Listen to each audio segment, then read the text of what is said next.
Hello, good afternoon dear student. अभी मेरे पास एक मैसेज आया था कि सर केमिकल फॉर्मूले कैसे ड्राइव करते हैं। कि जैसे हमने 9th क्लास में सीखा था केमिकल फॉर्मूले बनते कैसे हैं। तो एक बार थोड़ा सा उसके बारे में डिस्कस करते हैं।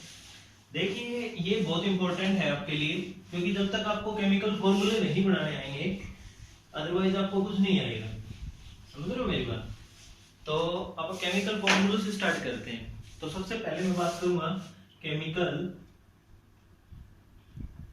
फॉर्मूले।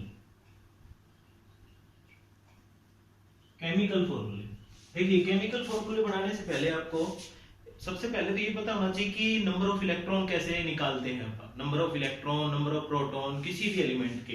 तो देखिए अपन ने अभी किया था कि 1 पे क्या होता है, हाइड्रोजन। 1 पे हाइड्रोजन जिसका सिंबल H होता है। तो देखिए बच्चों, इसमें ना इलेक्ट्रॉन भी 1 होता है और प्रोटॉन भी 1 होता है। सेम इसी तरह से अगर आप बात करें 2 पे क्या किया, हीलियम। तो हीलियम के लिए अपन ने सिंबल लिया था He। तो इसमें क्या था, इलेक्ट्रॉन इसमें 2 होएगा और ये 2 होएगा। यानी ये जो होता है ना, इसको बोलते हैं एटॉमिक नंबर। ये एटॉमिक नंबर होता है। ये 1 2 3 जो आप ले रहे हैं यहाँ पे, ये हो जाएगा लिथियम। लिथियम का जो सिंबल है वो Li हो जाएगा। इसका 3 था, यहाँ पे भी 3 आ जाएगा। ठीक है। इसी तरह से 4 पे बेरिलियम। बेरिलियम का जो सिंबल है Be, जिसपे 4 और यहाँ पे भी 4 आ जाएगा। ठीक है। तो अब ये तो आप पिछली क्लास में लिख ही चुके हैं, ये तो आया ही था अपने। लेकिन अब क्या है, इन्हीं से आप देखते हैं कि केमिकल फॉर्मूले कैसे बनाते हैं। फॉर एग्जांपल, जैसे मान लो मैंने आपको बताया हुआ था, अगर आपने क्लास में सीखा है, जैसे कि मान लो अपने पास है कैल्शियम ऑक्साइड।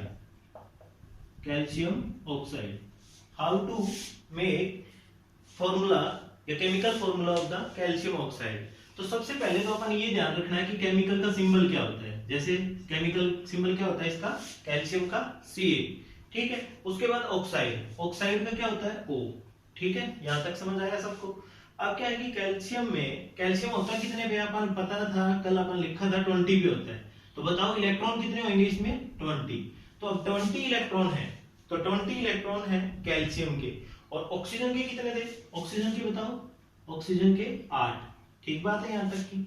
इसके बाद अब अपन ने बात करनी वैलेंसी की। वैलेंसी क्या होती है कि जैसे मान लो किसी भी एटम को स्टेबल होने के लिए जितने इलेक्ट्रॉन वो गेन करता है या फिर वो लॉस करता है, वही उसकी टेंडेंसी जो है वो क्या कहलाती है, वैलेंसी कहलाती है। अब जैसे यहाँ की बात करें हम, कैल्शियम में मैंने आपको बताया था कि K सेल में आते हैं 2 इलेक्ट्रॉन, उसके बाद L सेल में आते हैं 8 इलेक्ट्रॉन, और उसके बाद आता है नेक्स्ट सेल 8 इलेक्ट्रॉन। अब पहले में 2 आ गए, तो दूसरे में 8 आ गए, और तीसरे में कितने आएंगे, तो 8 और 2 10 तो हो ही गए अपने पास। तो आगे कितने बच गए, 8। तो अगले में 8 इलेक्ट्रॉन आ जाएंगे, और फिर जो L सेल आएगा उसमें 2 इलेक्ट्रॉन आ जाएंगे। ठीक है। यानी ये कंफर्म अपना कि पहले सेल में 2 ही इलेक्ट्रॉन आएंगे, दूसरे में 8 आएंगे, और अगले में 8 आएंगे, और फिर 2 आएंगे। ठीक है। अब क्या होता है भाई, ये जो बाहर वाली जो सेल होती है इसको बोलते हैं आउटर मोस्ट सेल। क्या बोलते हैं, आउटर मोस्ट सेल। और आउटर मोस्ट सेल के अंदर जितने इलेक्ट्रॉन होते हैं ना, उनको बोलते हैं वैलेंस इलेक्ट्रॉन। ठीक है। अब यहाँ पे देखो, वैलेंसी के बारे में अपन किया हुआ था कि अगर मान लो आउटर मोस्ट में 1 इलेक्ट्रॉन आता है, या 2 आता है, या 3 आता है, या आता है 4, तो हमेशा ही वो क्या करेगा, लॉस ऑफ इलेक्ट्रॉन करेगा। समझ रहे हो मेरी बात? यानी क्या करेगा, लॉस ऑफ इलेक्ट्रॉन करेगा।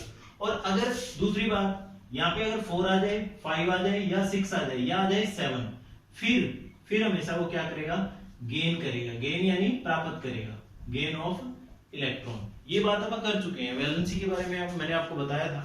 तो पहले अगर मान लो आउटर मोस्ट यानी इस बाहर वाली सेल की बात कर रहा हूं, अगर 1 आता है, या 2 आता है, या 3 आता है, या 4 आता है, तो क्या करेगा, वो हमेशा लॉस करेगा, लॉस ऑफ इलेक्ट्रॉन होगा यहाँ पे।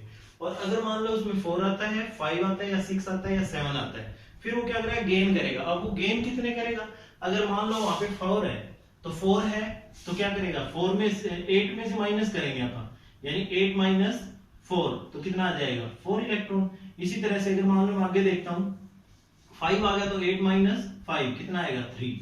इसी तरह से अगर मान लो 8 माइनस 6 आता है तो 6 आ जाएगा तो कितना आ जाएगा 2, और 7 आता है तो 8 - 7 = 1। अब की बार क्या हो जाएगा, ये वाली वैलेंसी हो जाएगी, ठीक है। यानी सिंपल सी बात है, अगर ऐसा आता है 1 आ गया, 2 या 3 या 4 आता है, फिर तो ये डायरेक्ट यही वैलेंसी हो जाएगी। अदरवाइज ये क्या है, अगर 4 आ गया, 5 या 6 या 7 आता है, फिर अपन माइनस करके कर लेंगे, फिर ये वैलेंसी आ जाएगी, ठीक है। अब अपना केस जो है वो है कैल्शियम का। तो कैल्शियम में अपन देखा था कि मान लो 2 इलेक्ट्रॉन है लास्ट वाले में, भाई पहले में तो अपन 2 ले लिए कैल्शियम में, दूसरे में 8, फिर 8 और फिर 2। तो देखो ये 2 लास्ट के इलेक्ट्रॉन है। अब ये जो 2 इलेक्ट्रॉन है ना, ये वाला केस आ गया अपने पास, तो यहाँ पे क्या करेगा, लॉस करेगा 2 इलेक्ट्रॉन का, तभी ये स्टेबल हो रहा है। तो यहाँ पे ये जो जितने इलेक्ट्रॉन लॉस करता है वही उसकी वैलेंसी होती है, यहाँ पे आ जाएगा 2, ठीक है। बात समझ आई। या तो वो गेन करे, जितने इलेक्ट्रॉन गेन करेगा या जितने इलेक्ट्रॉन लॉस करेगा वही उसकी वैलेंसी होती है। अब यहाँ पे अगर आप देखिए ऑक्सीजन की बात, तो ऑक्सीजन तो 8 पे था, तो पहले में 2 आ गए, दूसरे में 6, तो अब 6 आ गए, तो आउटर मोस्ट में क्या है, 4 से ज्यादा है ना, तो 6 है, तो यानी ये वाला केस है, तो हमेशा वो गेन करेगा। और गेन कितने करेगा, 6 के लिए देखो मैंने बताया 8 - 6 यानी 2 करेगा, तो यहाँ पे वैलेंसी कितनी आ जाएगी, 2 आ जाएगी। अब क्या करेंगे, क्रॉस मल्टीप्लाई। अब ये क्रॉस कर देंगे, कुछ नहीं किया मैंने, सिर्फ इसका पहले फॉर्मूला लिखा, कैल्शियम का Ca सिंबल होता है, ऑक्साइड का ऑक्सीजन O होता है, कैल्शियम की वैलेंसी लिखी है मैंने, यहाँ पे ऑक्सीजन की वैलेंसी लिखी है, फिर क्या किया, क्रॉस मल्टीप्लाई। अब देखो इसके नीचे, इसके पैर के नीचे ये वैलेंसी जाएगी, यानी Ca2, और ऑक्सीजन के नीचे ये चली जाएगी O2। तो अब देखो ये दोनों सेम है ना, तो इसको हम क्रॉस करके इसको हम ऐसे भी लिख सकते हैं CaO। तो ये केमिकल फॉर्मूला बन गया, ठीक है, समझ रहे हो। एक और एग्जांपल लेते हैं, फिर और भी अच्छे से समझ में आ जाएगा।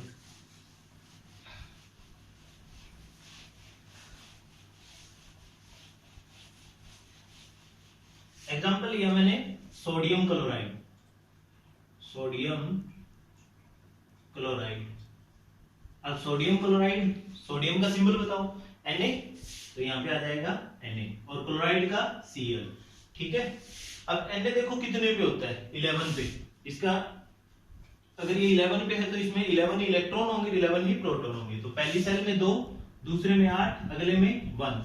अब देखो लास्ट वाले में 1 इलेक्ट्रॉन आ रहा है, तो 1 है तो 1 की 1 वैलेंसी आ जाएगी, क्योंकि 4 से छोटा है, तो 4 से छोटा वो की वो वैलेंसी। उसके बाद क्लोरीन देखो, अब क्लोरीन कितने पे होता है, 17 पे, तो पहले में 2, दूसरे में 8, अगले में 7। तो 7 है, 4 से बड़ा है, तो 1 इलेक्ट्रॉन इसको गेन करना पड़ेगा, तो एक इलेक्ट्रॉन गेन करेगा तो 1 वैलेंसी। तो यहाँ पे क्रॉस करो, ये Na1 और ये Cl1, तो ये क्या बन गया, यानी NaCl। समझ आया कि नहीं आया, ठीक है। एक और एग्जांपल लेते हैं, मैंने लिया यहाँ पे सोडियम की जगह मैंने ले लिया मैग्नीशियम क्लोराइड, मैग्नीशियम क्लोराइड, ठीक है। अब मैग्नीशियम देखो, मैग्नीशियम का सिंबल लिखो पहले Mg, Cl का, क्लोरीन का अपना Cl हो गया। मैग्नीशियम कितने पे होता है, 12 पे, 12 पे है तो वैलेंसी निकालो, 2 8 2, बार वाले में कितने आए हैं, 2 इलेक्ट्रॉन, तो 2 का 2 लिख देंगे अपन यहाँ पे। उसके बाद क्लोरीन, क्लोरीन 17 पे था, अभी किया अपन ने 2 8 7 यानी 1 इलेक्ट्रॉन, तो यहाँ पे 1 आ गया, क्रॉस मल्टीप्लाई करो, Mg1 Cl2, 1 लिखने की जरूरत नहीं होती है, तो इसलिए अपन इसको डायरेक्ट क्या लिखते हैं, MgCl2। ये फॉर्मूला बन जाएगा, केमिकल फॉर्मूला, ठीक है। समझ आया कि नहीं आया, ट्राई करके देखना, अगर नहीं आता है तो फिर मैं दोबारा से एक बार और बता दूंगा, ठीक है, ओके।